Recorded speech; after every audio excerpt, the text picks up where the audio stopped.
Bapak Ibu, pada kesempatan kali ini saya akan menjelaskan 3 materi jadi survei galian berbadan hukum. Karena kebetulan PIC-nya itu sedang cuti, Mbak Nuryati seharusnya nanti kemudian akan dilanjutkan dengan survei galian ORT dan updating desa lokasi usaha penggalian yang kebetulan PIC-nya masih saya. Saya share screen.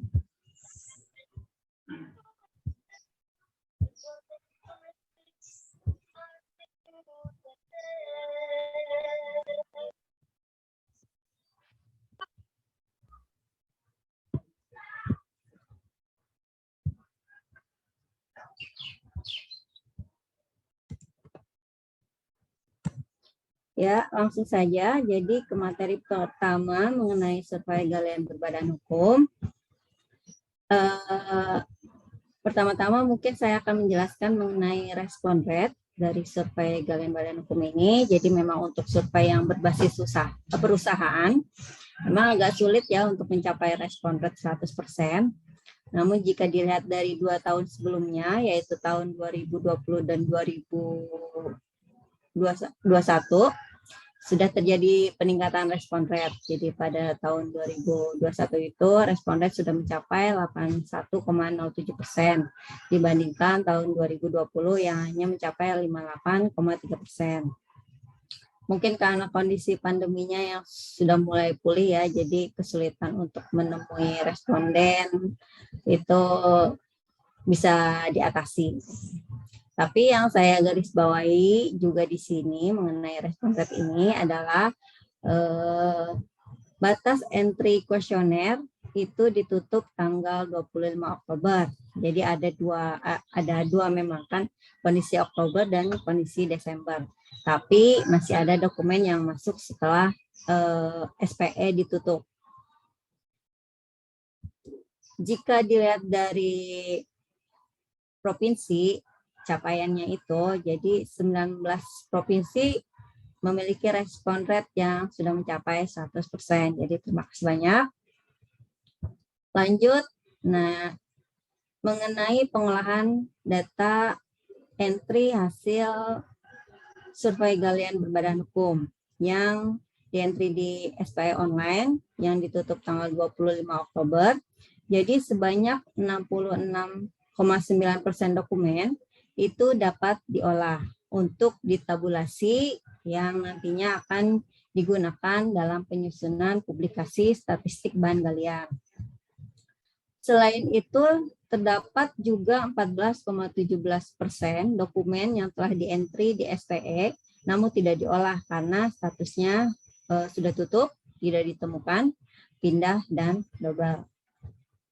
Kemudian sisanya itu sebanyak 18,93% itu dokumennya tidak masuk, jadi dan tidak di-entry di SPE, sehingga otomatis tidak diolah untuk tabulasi data. Karena kan sebenarnya ini sensus ya, harusnya semua data perusahaan bisa diolah, tapi karena ada non-respon, jadi tidak ikut diolah juga. Termasuk dokumen yang dikirim setelah bulan Oktober, sebanyak 33 dokumen.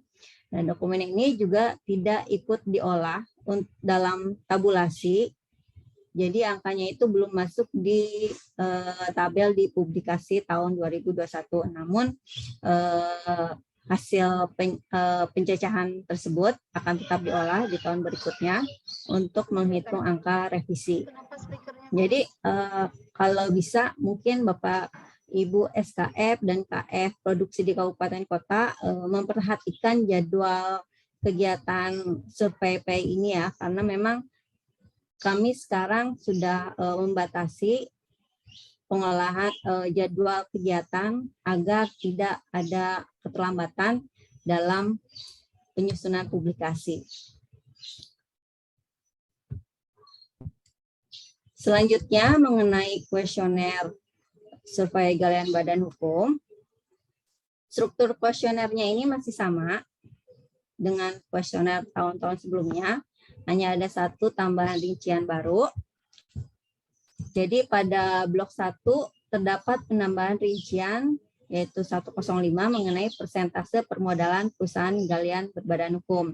Jadi pada tahun ini semua survei pertambangan energi yang berbasis perusahaan itu menanyakan mengenai persentase permodalan.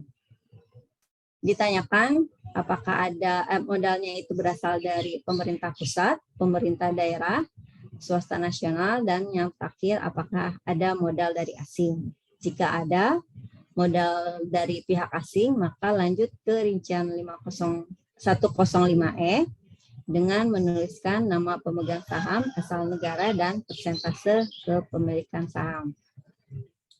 Berikutnya mengenai konsistensi dan kewajaran antar isian. Yang pertama mengenai jenis galian yang dihasilkan atau diproduksi. Jadi jenis galian utama ini dilihat dari nilai produksi yang terbesar. Jika nilainya sama, baru dilihat dari volume produksi terbesar. Terdapat konsistensi isian untuk jenis bahan galian di rincian 104 dan blok 5. Jadi harus dicek kembali rata-rata harga produk persatuan apakah sudah wajar untuk daerah tersebut. Perhatikan kembali untuk satuannya ya. Satuan yang diinginkan di sini adalah satuan yang baku. Jadi yang diminta di sini adalah ya meter kubik dan ton. Jadi kalau ada jawaban responden yang menyebutkan satuan yang tidak baku, tadi saya sempat baca di chat, misalkan dalam satuan truk atau mobil atau colt atau rit, maka harus dilakukan konversi satuan. Kalau tidak dilakukan konversi satuan, nanti pada saat tabulasi bisa terjadi underestimate atau overestimate dalam volume bahan galian yang diproduksi. Adapun jenis galian dan kodenya dapat dilihat langsung di kuesioner galian berbadan hukum ada di halaman 6. Seperti yang terlihat di layar. Kemudian rincian yang harus dicek selanjutnya adalah banyaknya tenaga kerja tetap dan kontrak. Jika tenaga kerja tetap ini terisi kurang dari 2 dan tenaga kerja harian tidak terisi, maka konfirmasi lagi ke perusahaan. Kenapa minimal harus 2? Karena pada konsep tenaga kerja itu pemilik termasuk ke dalam kerja tetap. Jadi pemilik perusahaan itu harus tercatat di rincian 201. Jadi otomatis harus terisi ya. Itu satu sudah pemilik perusahaan. Kemudian karena ini berbadan hukum bukan perorangan, berarti harus ada lagi tenaga kerja tetap lainnya atau tenaga kontrak lainnya minimal 1. Jadi di sini tolong diperiksa kalau misalkan isian tenaga kerja tetapnya ini kurang dari 2, tolong dikonfirmasi lagi ke perusahaan. Kemudian cek juga konsistensinya rincian 201 ini dengan rincian 202. Jumlahnya itu harus sama.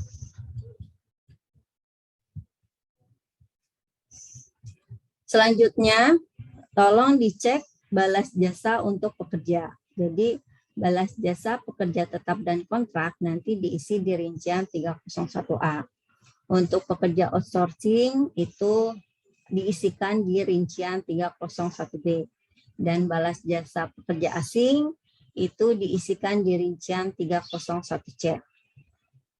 Jadi cek rata-rata upah per pekerja apakah sudah wajar untuk daerah tersebut atau tidak.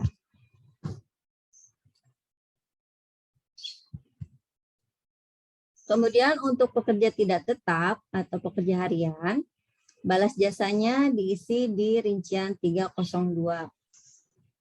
Ditanyakan jumlah hari kerja yang diisi itu maksimal sesuai dengan tanggal di bulan tersebut. Jadi tanggal maksimalnya. Jadi kalau bulan Januari ya maksimal 31 Januari. Kalau bulan Februari maksimal ya ada 28 hari kerja di bulan Februari. Jadi tidak 30 hari di bulan Februari.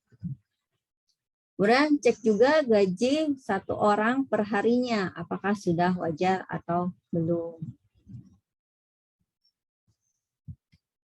Selanjutnya, untuk pemakaian bahan bakar dan pelumas, isian untuk BBM yang digunakan untuk pembangkit tenaga listrik itu harus lebih kecil atau sama dengan total pemakaian. Selain itu, cek harga persatuan, apakah sudah wajar untuk daerah tersebut atau tidak. Dan yang terakhir adalah cek untung atau rugi yang dihitung dari selisih pendapatan total dengan pengeluaran total. Jadi idealnya pengeluaran total perusahaan yang aktif itu berkisar antara 20-85% dari nilai total produksi. Jika setelah dicek perusahaan tersebut rugi, tolong dicek apakah masih ada pendapatan lain yang belum diisikan. Lalu cek pula apakah ada rincian pengeluaran yang double counting. Jika perlu, dilakukan konfirmasi ulang ke perusahaan untuk mengecek rincian pengeluaran dan pendapatan lain tersebut. Dan kalaupun isian perusahaan tersebut sudah sesuai dengan fakta di lapangan, beri catatan jika perusahaan tersebut memang mengalami kerugian. Untuk galian badan hukum,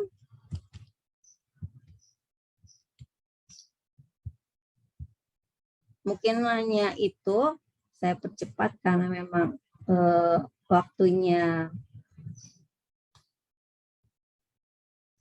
sudah mau jam istirahat ya Pak.